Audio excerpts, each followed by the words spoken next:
안녕하세요. 인생의 마지막은 해피엔딩 대덕구용 동네돌봄 담당자 김영래입니다. 오늘 발표는 어르신 이야기 먼저 들어보고요. 추진 배경 및 돌봄 대사 분석하고 듣는 거 하고 비전과 추진 방향, 지원 측의 구축, 그 다음에 민간 협력 거버넌스 실현에 대해서 배우고 주요 사업과 성과에 대해서 말씀드리도록 하겠습니다. 우선 어르신들 이야기 동영상 잠깐 보시겠습니다. 집이 척척하고 좀 외로운 말이 많지. 살아도 낙이 없어요. 뭐 해먹는 거지 뭐. 어떻게 편안하게 살다가도 그냥 바로 가는 거. 그게 제일 걱정은 뭐냐면 왜 그렇게 서글프고 그냥 눈물이 나는지 몰라요. 밤낮 그냥 울고. 그래 누가 온다 그러면 그렇게 반가울 수가 없어요. 좀 짠하시죠? 사실 저 힘들 때마다 이 동영상 보는데요. 지금 어르신들은 되게 복합적인 문제를 가지고 계십니다. 질병, 가난, 그리고 우리가 열악한 주거 환경, 그리고 돌봐줄 사람이 없다는 것들, 이 모든 것들이 지금 복합적으로 산재되어 있거든요. 근데 이거는 곧 우리들의 모습이 될 수도 있는 문제이기 때문에 저희가 추진 배경을 이미 이제 고령 사회에 접어들었는데 지금 광범위한 돌봄 사각 문제가 계속 발생하고 있습니다. 근데 어르신들은 또 57.6%가 나 그냥 집에서 살고 싶다라고 계속 말씀하고 계세요. 그러면 우리는 이제 어떻게 해야 될 것인가?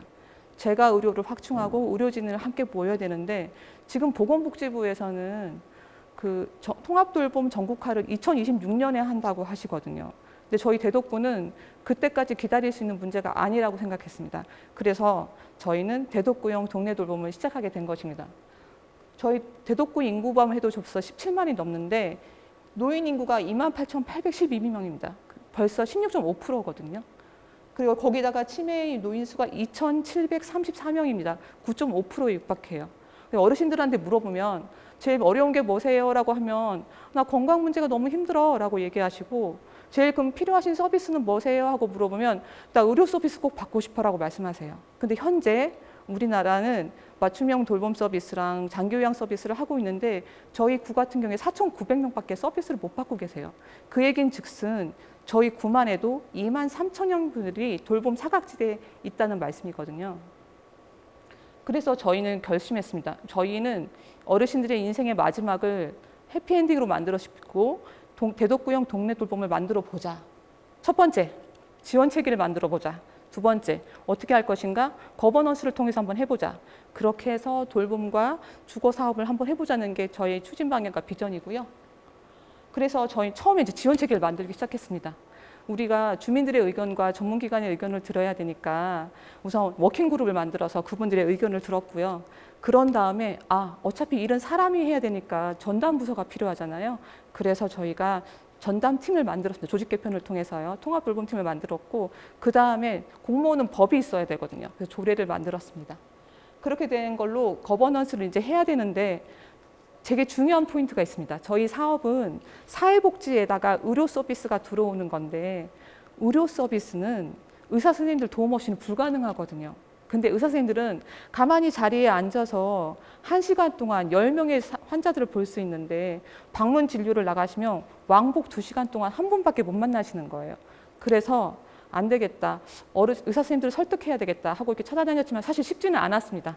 그런데 저희 관내에 다행히 의료복지 사회적 협동조합이 있으셔서 좋아, 우리가 한번 같이 해보자 라고 해주셔가지고 의사 선생님, 한의사 선생님, 약사 선생님들, 나머지 사회복지기관까지 해서 총 32개소가 같이 동참해서 이렇게 협약을 맺은 겁니다. 이게 사진은 되게 쉬워 보이잖아요. 근데 여기에 저희의 피땀 눈물이 다 녹아져 있는 겁니다. 보시면 그러면 그냥 모이면 다 된 걸까요? 협약만 하면 다 끝난 걸까요? 아니죠. 같이 회의도 하고 워크숍도 하고 해야 되는데 저희 솔직하게 말씀드리면 공무원들 무슨 위원회 만들잖아요. 그러면 1년에 한두 번 모이면 잘한 거예요. 근데 저희는 지금 7, 8월 달만 15번 넘게 모였습니다. 지금 저희한테 가장 큰 이슈는 2022년 사업계획 어떻게 할 것인가예요. 선생님, 저 공직생활 20년 넘게 해왔지만 저희가 내년도 계획을 짤 때 가장 중요한 건 과장님, 국장님, 부구청장님, 청장님 의견이 어떻게 되시는지가 가장 중요한 부분인데 저희는 지금 저희 대덕구형 동네 돌봄은 그렇게 진행하고 있지 않습니다. 주민들 의견을 듣고 위원회분들 의견 듣고 해서 그 의견들을 통해서 사업들을 꾸려나가고 있는 겁니다. 다음에 보시면 그렇게 해서 만들어진 게 돌봄 창구도 만들고 케어 회의를 만들었습니다. 어르신들이 힘들어서 막 오시면 얘기할 곳이 있어야 되잖아요. 그래서 돌봄 창구를 만들고 거기에서 올라온 사연들과 사례를 모아서 케어 회의에 상정해서 아, 이분한테 필요한 서비스가 뭐가 있을까 해서 따져가지고 저희가 케이스를 돌리는데 첫 번째 사업이 경증 치매 어르신들입니다. 이건 뭐냐면 중증 치매 어르신들은 장기 요양 서비스를 받으실 수 있으세요. 근데 경증 치매 어르신들은 경계선에 있는 분들한테는 서비스가 나가지 않는 거예요. 아, 안 되겠다. 이분들에 대한 것들을 서비스를 빨리 확장해야 되겠다 싶어서 저희가 의료 지원 서비스, 일상 지원 서비스, 건강 먹거리 지원 서비스를 사회적 협동조합이랑 같이 해서 사회적 경제 컨소시엄을 만들었습니다. 그래서 경제를 저희가 지금 살리고 있는 것도 더불어서 같이 진행하고 있거든요. 그 다음에 틈새 퇴원 환자 돌봄 서비스를 하고 있는데요. 틈새는 제가 동해 근무해 볼 때 어르신들이 이제 가족이 없으시니까 제가 장기요양 서비스 많이 해봤거든요. 근데 장기요양 서비스 신청하면 얼마나 걸리는지 아세요? 거의 한 달에서 2달 걸립니다. 당장 지금 아파 죽겠는데 장기요양 서비스를 기다려야 되는 거예요. 방치되시는 거예요.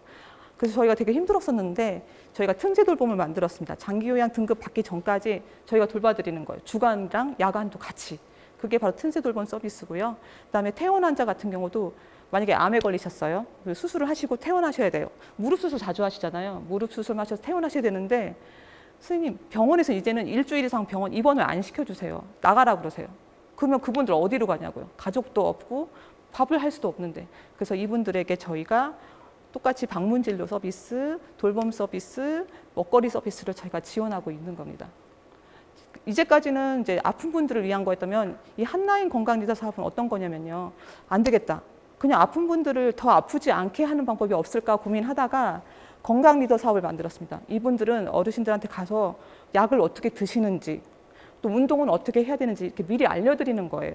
근데 이 건강 리더를 저희가 양성을 작년에 28명을 했는데 놀랍게도 그분들이 당신들끼리 조합을 만드셨어요. 그래서 지금 틈새 돌봄 활동가로 지금 일하고 계십니다. 지금까지가 돌봄 사업이었고요. 이제 주거 사업 말씀드리는데 어르신들이 제일 사고가 많이 나는 곳이 어딘 줄 아세요? 바로 욕실입니다. 낙상이거든요. 그래서 저희가 지금 여기 미끄럼 방지 매트도 해드리고 그다음에 안전바 설치해서 그거 잡고 일어날 수 있게 그런 사업도 하고요. 롤 방충망, 보일러 사업, 창호 서비스도 지금 하고 있고요. 다음 사업은 저희가 스마트홈 사업인데요. 이게 뭐냐면 AI 스피커 아시죠? 아리야 뭐 해줘 이런 거 있잖아요. 지금 코로나 시대라 비대면실 어르신들이 오시는 분들이 정말 없어요. 가족들도 못 오시고요. 외로우시잖아요. 그러니까 그 AI 스피커가 말씀해 드리는 거예요. 할머니 약 드실 시간이에요. 할머니 지금 일어나셔야 돼요 라고 얘기해 드리는 거예요. 그것뿐만 아니라 만약에 예를 들면 할머니가 외롭고 힘드시면 노래를 듣고 싶어요. 그러면 아리야 나 찐이야 틀어줘. 그렇게 하면 찐이야 노래가 나옵니다. 그러니까 너무 좋아하시는 거죠. 그리고 또 제일 중요한 건 이제 갑자기 쓰러지실 때가 있잖아요. 그러면 그럴 때 아리야 구해줘 또는 살려줘 이렇게 외치면 119 서비스로 자동으로 연계될 수 있도록 저희가 지금 구축해 놨습니다. 제가 이거 모니터링도 저희 가거든요. 이제 에피소드 하나 말씀드리자면 갔는데 어르신이 저 AI 스피커를 이렇게 눕혀놓으신 거예요. 그래서 어르신 이거 왜 눕혀놨어요? 그랬더니 얘가 나랑 친구하느라고 하루 종일 서 있어서 힘들까 봐 내가 눕혀놨어 이렇게 말씀하시는 거예요. 그러니까 제가 그때 좀 울컥했는데 어르신들은 이 AI 스피커를 이미 친구로 인식하고 계신 거예요. 그래서 이 사업이 괜찮은 사업인구나라고 저희가 다시 한번 느꼈었거든요. 그럼 성과가 니네가 뭐냐라고 한번 궁금하실 거예요. 첫 번째, 저희는 이 돌봄 사업을 통해서 민간협력 거버넌스가 딱 구축이 됐다고 생각합니다. 관주도형 아니고요. 민간들끼리만 하는 것도 아니고요. 주민들만 하는 것도 아니고 민간과 주민과 관이 함께 모여서 저희 네트워킹이 완전히 정착이 됐습니다. 그게 가장 중요한 성과 첫 번째고요. 두 번째는 저희가 어르신들 대상으로 설문조사를 해봤거든요. 어르신 이거 만족하셨어요? 했더니 전반적인 서비스에 대해서 82%가 만족하셨고요. 그 다음에 또 이용하시고 싶으세요? 라고 했더니 92%. 놀라운 건 이거였습니다. 마지막. 삶의 질이 올라갔다는 그 질문에 99%가 그렇다라고 대답해 주셨어요. 저는 이 결과가 제일 마음에 들었었거든요. 그다음에 세 번째는 타시도에서 계속 저희한테 연락이 오세요. 사실 저희는 시범도시도 아니에요. 보건복지부에서 16개를 시범도시로 하고 하는데 저희는 예산 지원도 못 받고 있거든요. 저희 예산으로 어렵게 꾸려가고 있는데 니네 어떻게 했냐? 방법 좀 알려다오, 노하우 좀 알려다오 해서 저희는 다 이렇게 공유해드리고 심지어 남양주시에서 저희 벤치마킹도 왔었습니다. 그러니까 저희는 어차피 초고령 사회 문제는 우리 구만의 문제가 아니기 때문에 타 시군구에게도 다 전파해야 된다고 생각해서 같이 이런 부분도 하고 있고요. 마지막엔 저희 공로를 어떻게 아셨는지, 저희가 소문낸 건 아니지만 보건복지부에서도 통합돌봄 분야, 사회적 경제 분야, 그리고 민간기관까지 해서 상을 3개나 받았습니다. 저 이제까지 다 끝났고요. 지난번 올림픽 때 김연경 선수가 그런 말을 하더라고요. 자기 배구팀은 원팀이다. 저 감히 말씀드릴 수 있는 게 대덕구형 돌봄은, 동네 돌봄은 원팀입니다.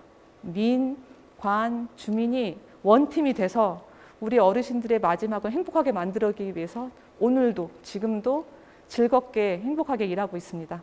이 모든 이런 우수한 사례가 다른 데도 꼭 퍼지길 바라면서요. 경청해 주셔서 감사합니다. 대덕구였습니다.